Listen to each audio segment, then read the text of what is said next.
Bien. Habíamos leído el libro 3, ¿o no? Sí. Claro, leímos los primeros como 100 versos del libro 3. Sí. Que era, aparentemente, pretendía referirse a el mismo poema, sin embargo era como un adelanto a la Eneida. Espera solo un segundito que se me olvidó decir la fecha, 25 de septiembre, porque así en la grabación aparece la fecha. Sí. Literatura latina. Todo de nuevo. Bien, entonces aparentemente pretendía como adelantar lo que iba a decir en ese mismo poema, sin embargo realmente era como un adelanto de lo que iba a ser después la Eneida. En eso habían diferentes factores, por ejemplo, la mención o la exaltación a Augusto, también me acuerdo de el templo de mármol y las estatuas de mármol, que se relacionaban con la Eneida también. Y también vuelve a No, repetir pero este no has elemento dicho, de pero no que... has dicho el concepto como central. El, o sea, ¿cuál es el concepto central del proyecto que tenía, del proyecto original que tenía ahí cuando escribe esos versos de las geórgicas? ¿En qué consistía el proyecto original del poema que se proponía escribir? Habíamos hablado que al principio decía que tenía un enredo con que no sabía si escribir épica, bucólica o qué género desarrollar Virgilio, pero no sé si se refería a eso. O sea, pero eso era algo del pasado, ¿no? Que en el pasado él había dicho que no iba a escribir épica, ¿no? Eso lo dice en la sexta égloga. En cambio, ahí en la geórgica dice que sí iba a escribir épica, ¿no? Y nos dice en qué consiste el tema, ¿no? De este proyecto. Profesor, ¿Sí? ¿no era lo que habíamos conversado sobre que decidió cambiar el tema que iba a ser sobre Octaviano? Creo, ¿no?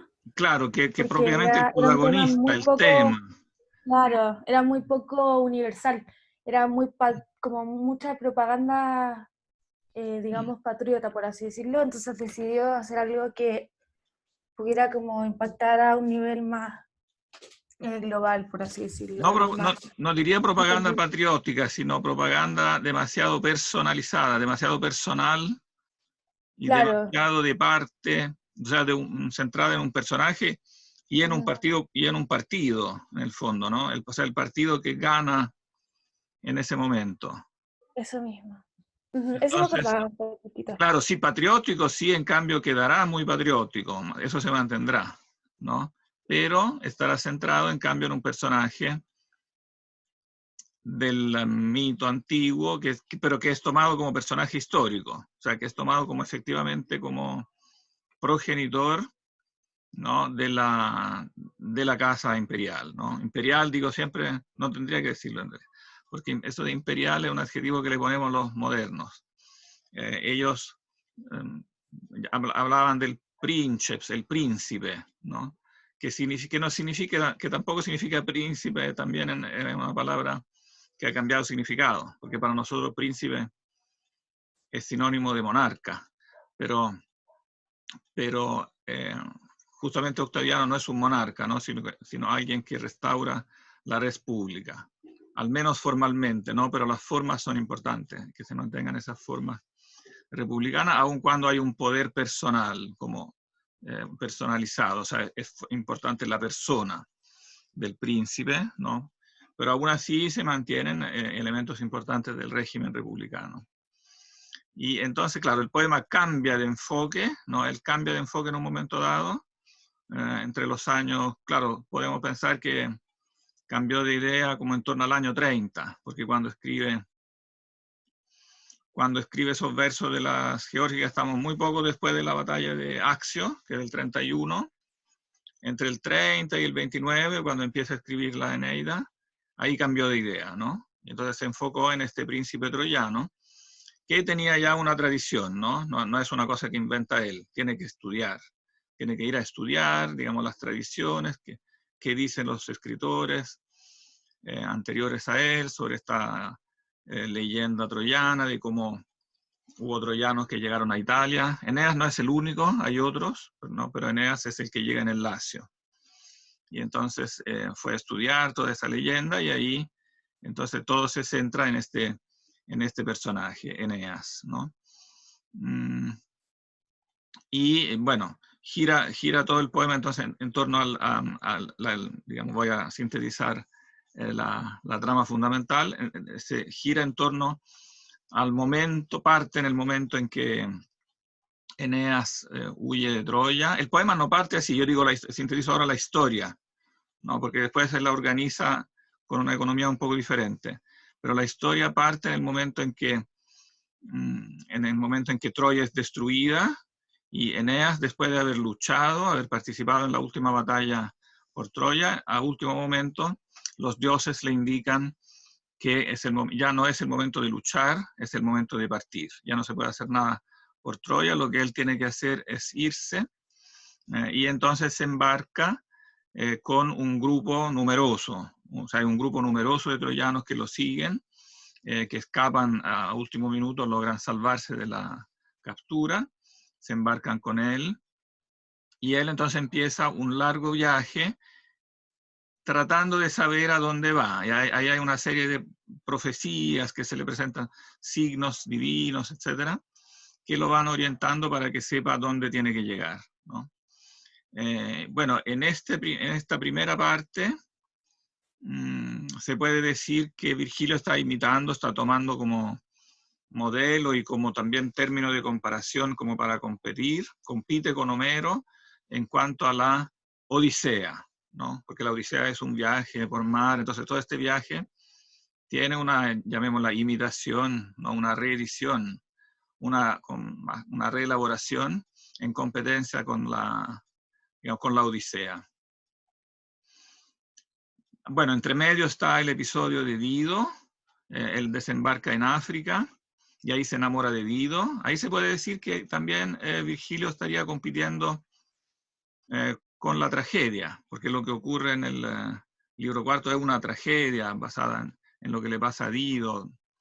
No vamos ahora a resumir la historia de Dido, pero es una tragedia de amor, ¿no? Y eso ocupa todo el libro cuarto. Después, bueno, en el libro sexto, que es fundamental, que es uno de los libros capitales del libro, él también se reanuda la Odisea en cuanto a la bajada de Eneas al más allá, ¿no? Tal como Ulises va al más allá, también Eneas. En la mitad del libro baja, o sea, de la obra, baja al más allá, y finalmente desembarca en Italia, en el Lacio, o sea, finalmente descubre dónde exactamente tiene que desembarcar, y ahí se desarrolla toda una nueva historia, que es una historia más de guerra, que por lo tanto tiene, digamos, tiene más presente la Ilíada, ¿no? Porque Eneas ahí se hace amigos de algunos, después veremos de quiénes, cómo es la lógica, pero también hay otros que lo adversan, entonces se produce una guerra entre pueblos itálicos. O sea, entre troyanos, pueblos itálicos que apoyan a los troyanos y pueblos itálicos que lo adversan. Donde claramente también en el trasfondo están todas las luchas de los pueblos itálicos, ¿no? Contra también Roma y entre sí. Y entonces también eso es un elemento muy importante. Y bueno, finalmente, también en forma de anticipación, de profecía, se va hablando en el transcurso de esta segunda parte del poema, que tiene presente más la Ilíada, se va desarrollando, finalmente se van poniendo las bases para la victoria finalmente de Eneas y la fundación de Alba Longa, que después precederá a la fundación de Roma. O sea, se fundan las ciudades latinas que después son las antepasadas de Roma, sobre todo Lavinium, que es donde Eneas desembarca, y después Alba. Y bien, a este punto yo creo que podríamos directamente empezar. Conviene directamente ya empezar a leer, porque la idea es que escuchemos directamente a Virgilio, ¿eh? Y vamos a partir entonces con el proemio.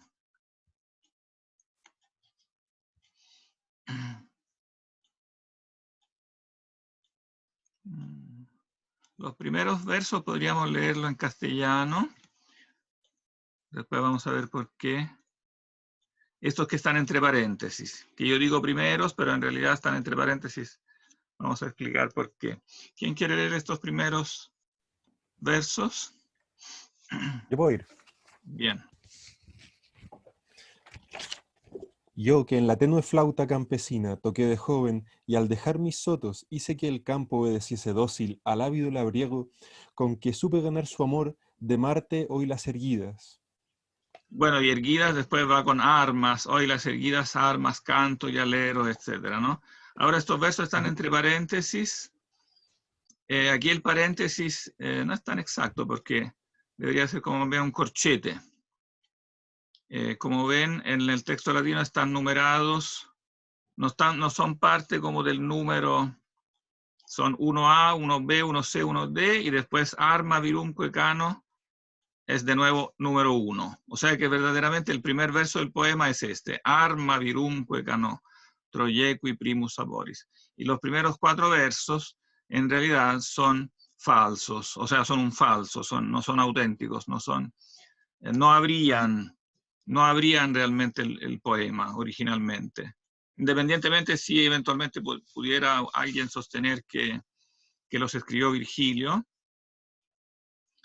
muchos creen que no los escribió Virgilio, pero aunque los hubiera escrito, ciertamente no habría abierto su poema con estos versos, y incluso pueden adivinar por qué, ¿no? ¿Por qué no es plausible, no es posible en realidad? O sea, hay una probabilidad demasiado baja que estos versos realmente abran el poema. No sé si alguien pudiera adivinarlo en base a consideraciones externas, subjetivas. No estamos haciendo especulaciones sobre si Virgilio pudiera eventualmente haberlo escrito, sino porque no tienen nada que ver con el poema. Porque están escritas en primera persona, el resto del poema cambia la voz un poco. Claro, porque están escritos más que en primera persona, porque en primera persona también parte el poema, ¿no? Armas, canto. También eso está en primera persona. Pero la primera persona aquí, toda la frase tiene como tema, no solo es en primera persona, sino además... Él mismo. ¿Cómo? Tiene como tema él. Claro, tiene como tema él mismo, ¿no? Habla de él mismo, es como una autobiografía literaria, ¿no? Yo que primero en la tenue flauta campesina toqué de joven, esas serían las bucólicas, ¿no? Las églogas. Y al dejar mis sotos hice que el campo obedeciese dócil al ávido labriego, eso serían las geórgicas. O sea, es como su currículum literario, lo que él ha hecho, ¿no? Eso en un poema épico absolutamente no puede estar, ¿no? Ni en el comienzo ni en ninguna otra parte. Que el poeta hable como directamente de sí es algo absolutamente excluido del canon del género literario. Y por lo tanto estamos seguros, 99,9 periódico, por ciento, de que esto no puede ser el inicio del poema, ¿no? Fue escrito probablemente por alguien que quiso, en el manuscrito, como estaban todas las obras, se le ocurrió poner, después de las geórgicas, como este resumen de lo que había hecho Virgilio y alguien que desconocemos. Y el verdadero inicio del poema entonces es este, armas, canto y alero. Esto sí lo podemos leer en latín porque Carlos también estaba ansioso. Arma virumque cano. Bueno, primero estas primeras 3 palabras, que son importantes. Canto, las armas y al hombre. Canto, las armas y al hombre. Bueno, aquí claramente se ve que en el inicio explícitamente está retomando, está imitando ¿a quién?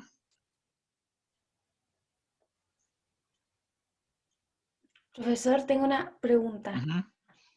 Con respecto a esa como introducción, estuve leyendo para el ensayo como de la vida de Virgilio y decía que para su muerte él fue a revisar la Eneida y cuando regresó se enfermó y murió. Sí, Y también decía que por lo mismo habían como cosas de métrica que probablemente pudo haber dejado así como sin terminar. Y bueno, quizás por lo mismo quería que quemaran y eliminaran la Eneida al final, mm, que no se hizo. Pero entonces esta introducción que se está haciendo acá puede ser para darle un aire un poco como, digamos, editorial de, bueno, ya, esto es lo que estuvo antes, esto es lo que está por venir, o puede también como tener que ver con el hecho de que faltaron algunas cosas métricas y es necesario como contextualizar un poco de quién es, no sé, me quedo con esa duda. pero esto, claro, seguramente son versos que agregó un editor, pero no los editores originales. Los editores originales que eran amigos de Virgilio, a los cuales él le encargó, Okay. bueno, Augusto en realidad, le encargó que editaran el poema. Seguramente ellos no tuvieron una idea tan desubicada como esta. Esto es un editor más desubicado, entonces probablemente eh, muy posterior, ¿no? Perfecto. Probablemente de la antigüedad tardía, o incluso medieval, podría ser un editor medieval, ¿no? Ya, Porque es demasiado según, desubicado con respecto al género literario que un escritor o un editor antiguo de la época de Virgilio, etcétera, tenía demasiado claro que en un poema épico eso está como, no sé, la cebolla en la... no, bueno, no sé en qué cosa, no sé cómo es el dicho acá, pero está realmente Sí, muy mal nada que ver. ubicado. Ujú. profesor, pero tengo entendido, creo que según von Albrecht, describe que los editores amigos de Virgilio se dedicaron piadosamente a la tarea.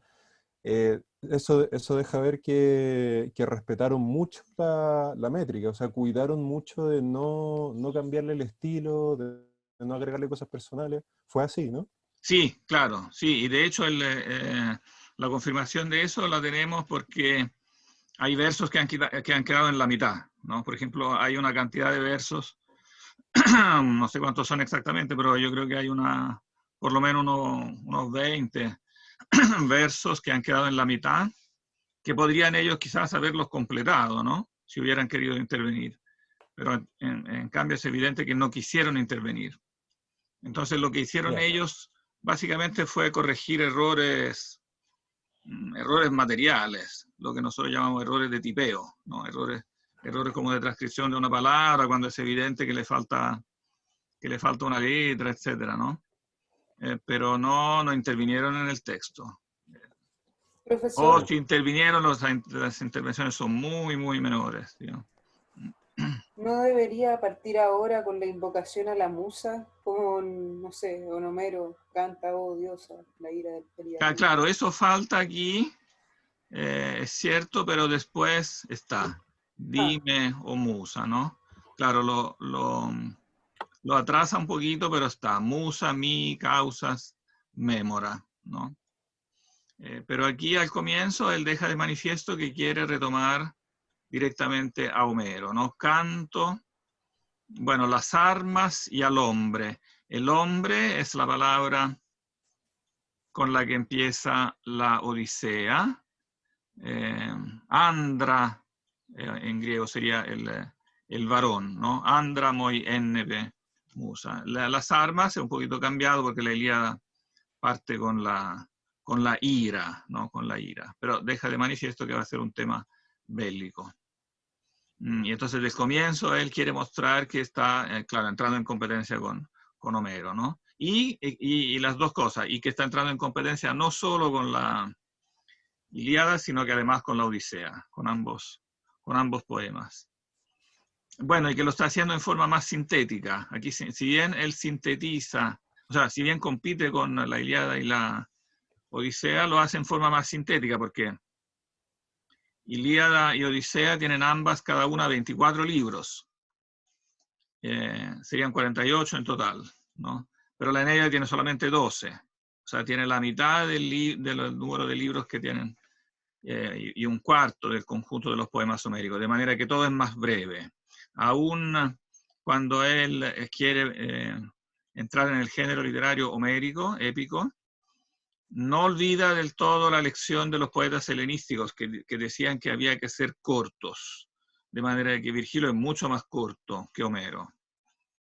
Todo es mucho más rápido. Cuando uno lee Homero, ¿no? La narración es lenta. Hay repeticiones, ¿no? Todo es muy lento. Eso lo hace también mucho más fácil de leer y de escuchar. No se escuchaba y uno, aunque uno perdiera un minuto, no pasaba nada porque después las cosas se repetían, se aclaraban, se decían con mucha calma, digamos. También porque, claro, fundamentalmente el poema de Homero, los poemas homéricos son poemas orales, ¿no? Después fueron puestos por escrito, pero como ustedes seguramente vieron en el curso de Homero, ¿no? Tanto la composición de los poemas homéricos como la publicación por siglos, ¿no? Fue oral, se escuchaban, ¿no? Cuando uno escucha, no puede estar, o sea, la cosa no puede ser tan rápida, tiene que ser más lento, ¿no? Para que se entienda bien. ¿Qué cosa? Que en un sentido igual, qué conveniente que haya como elegido el irse para el lado helenístico, porque así entra en competencia, pero tampoco es como, no parece una copia, por así decirlo, o un wannabe, como tratando de ser, no, tiene su sello personal muy marcado, y al mismo tiempo está compitiendo con Homero. Ah, claro, sí. Aún cuando está compitiendo con Homero, no hay que pensar que es una imitación de Homero. No, no, no. No, claro, retoma los temas, el estilo, ciertos elementos, ¿no? Pero lo que hace es muy diferente. No porque la imitación en sí esté mal, porque para los antiguos no era malo imitar, ¿no? Como para nosotros. Nosotros tenemos la manía como de la originalidad, ¿no? De la patente, de los derechos de autor. No, para los antiguos eso no era importante. Pero sí era importante que uno tuviera en cuenta lo que había sido escrito. O sea, evidentemente, si él está escribiendo después de los griegos, tiene que mostrar al público, no solo mostrar al público, sino que para sí mismo, tiene que para sí mismo estar consciente que está teniendo en cuenta no solo la lección de Homero, sino también la lección de los trágicos, la lección de los filósofos, de Platón, etc., la lección de los poetas helenísticos, como por ejemplo Apolonio Rodio, que es un poeta helenístico pero épico, que no había él tomado en cuenta antes, la lección, o sea, en el fondo todo, ¿no? Es una cosa nueva porque está así imitando, pero imitando no simplemente mecánicamente a un autor, ¿no? Sino que tomando inspiración de toda la literatura griega, ¿no? En este sentido, claro, hay detrás toda una formación literaria muy compleja. Lo que hace, claro, que sea también muy diferente de Homero por eso, porque en Homero no hay como, o sea, no hay como una literatura anterior de tantos géneros o de tantos temas que Homero esté imitando, ¿no? Por eso los modernos dicen que este tipo de literatura, como la de Virgilio, pero en general eso vale para casi toda la literatura latina, es una literatura que llaman como, ¿cómo la llaman? Como secundaria, en el sentido que se basa mucho en literatura anterior, ¿no? Y eso es muy distinto a la literatura homérica, ¿no? Que, claro, tiene ya detrás de sí una tradición, pero no tiene detrás de sí tanta tradición literaria propiamente tal, ¿no? Las alusiones que hace no son alusiones literarias en general. Eso lo hace también bastante más difícil, ¿eh? Es más difícil leer la Eneida que leerla, porque es más rápido, hay que fijarse bien, pasan rápido las cosas. Ahora, pero sin embargo, es mucho más fácil que las églogas y que las geórgicas, ¿eh? O sea, también el público aquí cambia, ¿no? El público de las geórgicas, o sea, el público de las églogas es claramente un público muy selecto, que entonces da por supuesto, o sea, cuando habla de las cosas, las menciona muy a la pasada, da por supuesto que el lector ya sabe todo, y capta al vuelo las alusiones literarias, etcétera, ¿no? Y también las geórgicas son bastante así, aunque un poco menos que las églogas. En cambio, la Eneida es muchísimo más, diríamos, popular. O sea, todo el mundo puede entender la Eneida. De hecho, muy pronto pasó a ser currículum de los niños, nosotros diríamos como de sexto, séptimo básico, ¿no? Era el libro de base que cualquier niño también podía estudiar. Claro, el profesor los tenía que explicar, tenía que contarle las historias que estaban detrás, pero eran historias en gran parte muy sabidas, ¿no? No hay ninguna cosa tan erudita. De manera que va a ser también para nosotros, para ustedes, mucho más fácil de leer con respecto a églogas y geórgicas. Bien, y aquí entonces empieza, bueno, pero después de haber comentado estas primeras 3 palabras en latín, podemos quizás leer ahora el castellano. Armas, canto y al héroe. El héroe, bueno, traduce el hombre, ¿no? Se fijan como el traductor, cuando traduce de un idioma antiguo, está obligado, sobre todo, también de idiomas modernos, pero sobre todo cuando el idioma es antiguo, está obligado un poquito a cambiar, ¿no? Porque en castellano decir canto al hombre suena un poquito fome, ¿no? Tiene que ponerle el héroe, ¿no? Pero en latín la palabra hombre, como en griego, es más fuerte, el varón, ¿no? ¿Quién quiere leer el castellano? No sé si quiere seguir Carlos, o pues, si quieres lee como unos 20 versos por ahí. Ok. Armas, canto y al héroe que de Troya prófugo por el hado vino a Italia en las lavinas costas, el primero, al que en tierras y mar se vio batido de adversos dioses por la cruda hazaña de Juno rencorosa, al que en la guerra hasta fundar ciudad padeció tanto y hasta entregar el lacio a sus penates, al que fue estirpe del solar latino, del albano senado y base firme de las murallas de la excelsa Roma. Dime, oh musa, las causas. ¿Qué decreto de su divina voluntad violado tanto dolió a la reina de los dioses que a un hombre insigne en la piedad forzase a afrontar tantos riesgos, tantas pruebas, con tal ira en celestiales pechos? Para ahí, porque ahí yo creo que después ya hay otro tema. ¿Qué dice aquí entonces? Resume, ¿no? Resume un poco la historia. De Troya, prófugo por el hado, vino a Italia en las lavinas costas el primero, ¿no? Ese es como el resumen más sintético de la historia. Quizás aquí la palabra más importante es el hado, ¿no? O sea, él logra huir de Troya y llegar a Italia, pero todo eso se da por el hado, ¿no? El hado, digamos, entonces es fundamental, y quizás había que explicar un poco qué es el hado. ¿Qué es el hado? Quizás estudiaron un poco este tema en los poemas homéricos, pero aquí es un poquitín distinto, así que vale la pena tener en mente eso.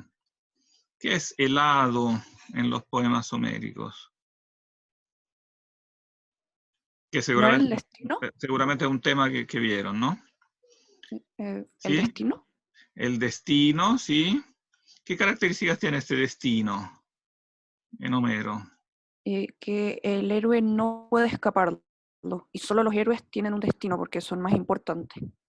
Los héroes tienen un destino, ¿sí? Claro, no puede escaparse del destino. ¿Qué más?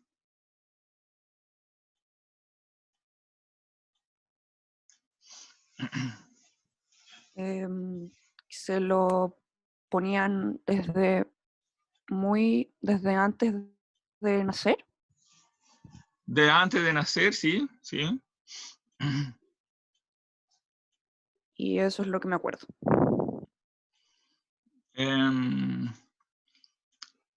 Quizás una característica importante del destino homérico, que en cambio es diferente en la Eneida, es que en Homero el destino tiene algo como de incomprensible, o si quieren de arbitrario, ¿no? O sea, no se, es algo como imperscrutable.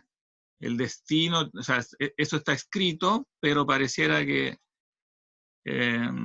no hay como algo que le dé propiamente sentido, ¿no? ¿Por qué deba pasar eso exactamente? No hay como un fin comprensible de eso. Es algo así como ciego, por resumirlo en una palabra. Veo que aquí hay mucho chat, pero pero les pediría el favor, en vez de escribir, de hablar directamente, porque así es más fácil. A ver si- Que yo estaba escribiendo, Ajá. no me acordaba cómo se llamaban las que tejían el destino y me acordé y creo que eran moiras. Ah, las moiras, sí, o las parcas Mm, también. Sí, sí, las que hilaban el destino, ¿no? claro. Las que hilaban el destino. ¿Y qué relación tiene el destino con los dioses? Que ni siquiera ellos pueden cambiarlo.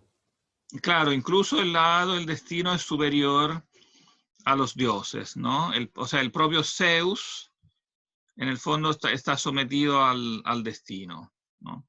De manera que el destino es algo, ¿cómo se podría decir? Impersonal, realmente. O sea, como que no hay alguien que sea responsable, un dios que sea responsable del destino, ¿no? Y esto, en cambio, Virgilio se encargará de explicar que no es así. Después lo veremos, ¿no? Pero Profesor, aquí lo podemos anticipar. O sea, aquí habla del destino y claro, uno sabe que es un concepto homérico, pero en el transcurso de la Eneida irá viendo que el destino es algo un poco diferente a lo que creía el hombre homérico. ¿Qué profesor, cosa? ¿Mm? también era importante en el destino, no me acuerdo si esta era la palabra técnica, pero la figura del adivino o La figura del del adivino, profeta. claro. Claro, el adivino conoce, claro, puede saber lo que está escrito, puede saberlo de antemano porque los propios dioses se lo pueden revelar, ¿no? Apolo, etcétera. Cassandra, ¿no? Anuncia cosas, etcétera, ¿no? Pero aquí ya se ve, aunque después lo explicará más Virgilio en otras páginas, ya aquí se ve que el destino no es ciego, porque el destino que está haciendo aquí, implícitamente se está diciendo que está en el fondo guiando a Eneas desde Troya hasta Italia. O sea, todo eso entonces tiene un sentido. No es que el destino simplemente hace que Eneas ande dando vueltas ahí por las islas del Mediterráneo, sino que tiene un recorrido, tiene un fin. Entonces es algo inteligible, hay como una inteligibilidad del destino que lo transforma en lo que los pensadores griegos muy posteriores a Homero, claro, también muy anteriores a Virgilio, pero durante siglos, habían meditado sobre este problema y evidentemente la conclusión filosófica había llegado a plantear, ¿no? Un concepto diferente al destino homérico, que es el concepto de providencia, ¿no? El concepto de providencia. Lo podemos también escribir en griego. Eso sí lo puedo poner en el chat. Bueno, en latín sería la providentia. En griego sería la pronoia.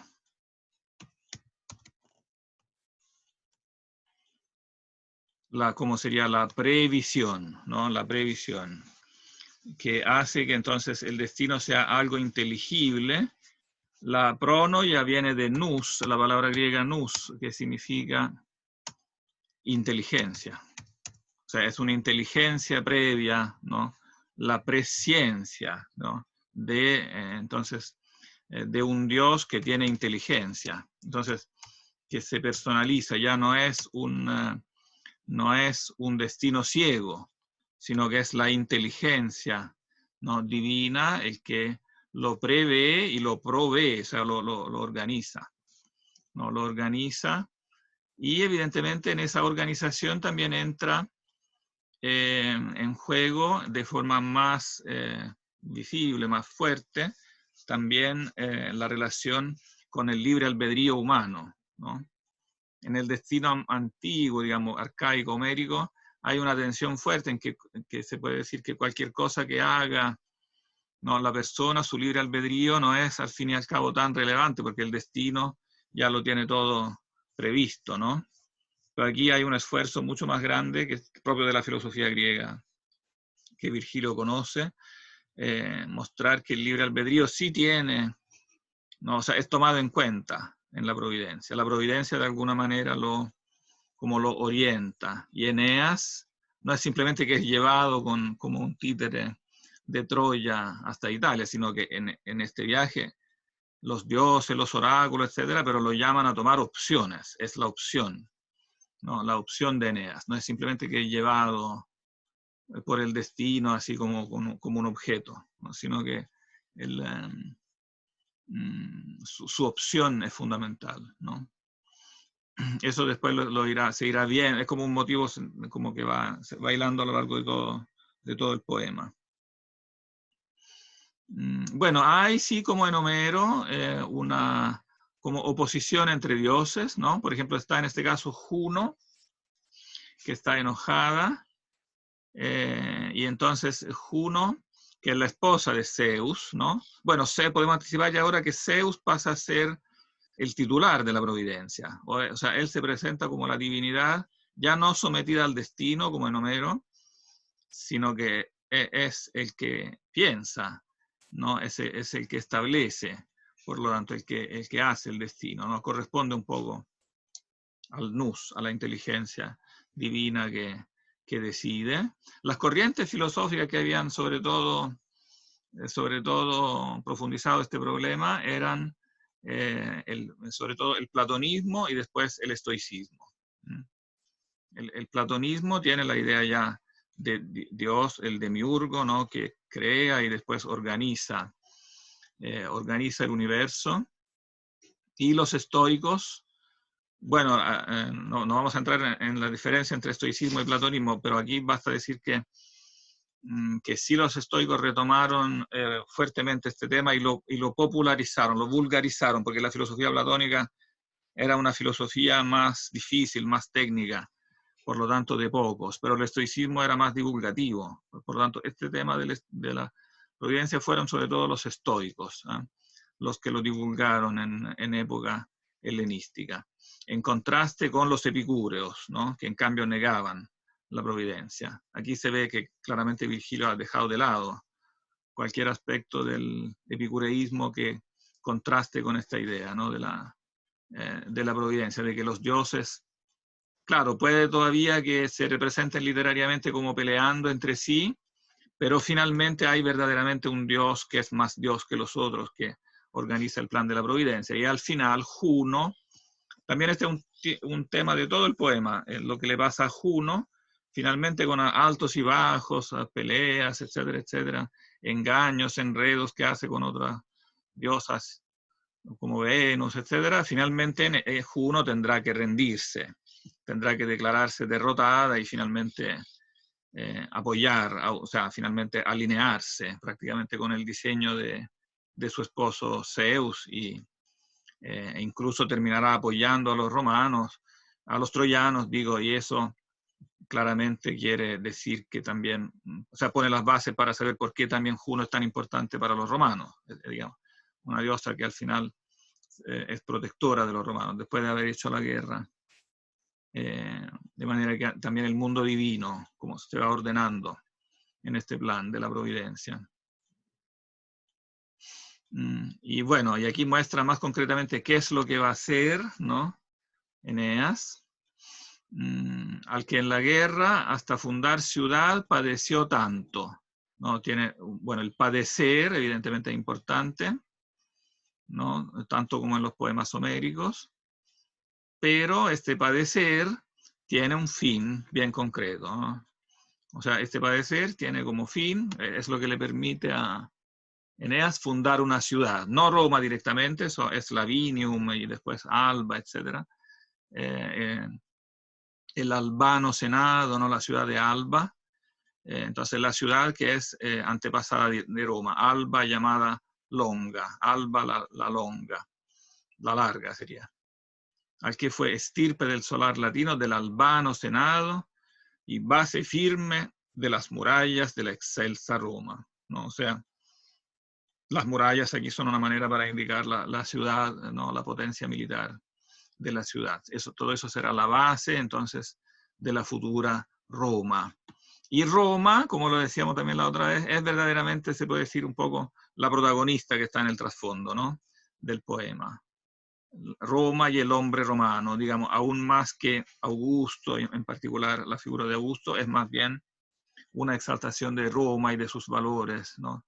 Y del romano ideal, por decirlo así.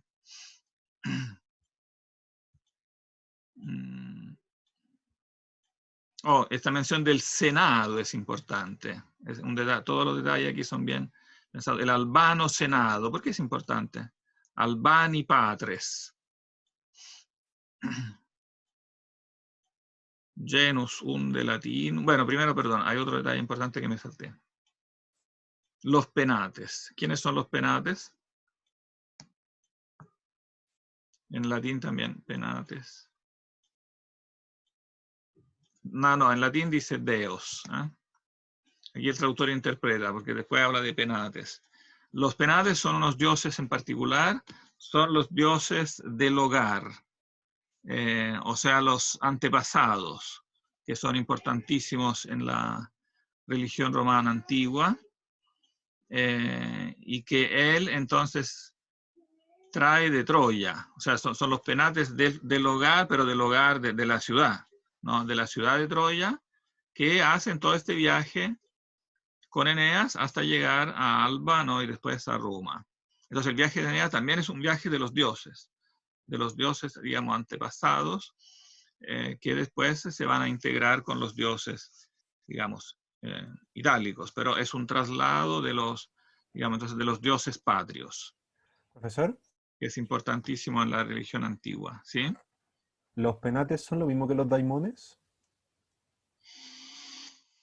No, porque daimones en griego, bueno, daimones es una palabra griega. Los daimones en griego son algo no más indefinido, más general. Son como, ¿cómo se podría decir? Son dioses que pueden estar guiando a una persona. Bueno, el más famoso es el daimon de Sócrates, ¿no? Sí. El daimon es como un dios menor que puede interactuar con las personas, que puede estar en una persona, aparecérsele, guiarla. Esto se Ya. traduce más bien en latín como el genio. El genio de una persona es como una especie de dios menor, pero más parecido a lo que nosotros llamaríamos un ángel de la guarda. Es como un espíritu amigo, o un espíritu en todo caso particular, que está como en la persona. Claro, también puede ser malo, no necesariamente un ángel, también puede ser un diablo, pero es eso, es una entidad sobrenatural que como interactúa en forma personalizada con los individuos, ¿no? En cambio, claro, los dioses de los antepasados, ¿no? Son presencias más humanas divinizadas, ¿no? Que forman la base entonces de la religión familiar, ¿no? Y por lo tanto también de la religión estatal, ¿no? El Estado antiguo en el fondo es percibido como eso, como una extensión de la familia, una extensión de la tribu, ¿no? Tiene una relación directa, entonces es la tribu que se expande, es como una gran familia. Entonces la religión que tiene es igual a la religión de la familia más pequeña, solo que en formas más amplias, ¿no? Ahora, Eneas, después se verá que es encargado de llevar a Italia los penates de Troya.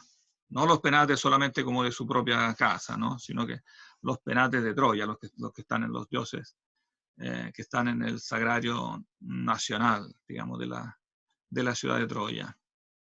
Eso evidentemente le sirve, antes de estar preocupado Virgilio por los antepasados de Augusto, ¿no? Está preocupado por los antepasados de Roma en general, o sea, Troya como antepasada de Roma en general. Eso le da una credencial de nobleza, ¿no? Roma es una ciudad más reciente que las ciudades griegas, por lo tanto tiene como este complejo de inferioridad. Pero si puede tener una credencial de que Roma viene de Troya, que es descendiente de Troya, entonces es también como ciudad de una nobleza muy antigua, anterior a Troya, perdón, a Grecia, anterior, porque Troya evidentemente es una ciudad asiática, de una cultura anterior, que es una ciudad muy rica, muy evolucionada, en comparación a la cual los griegos que llegan a conquistarla en cierto modo son más bárbaros, ¿no?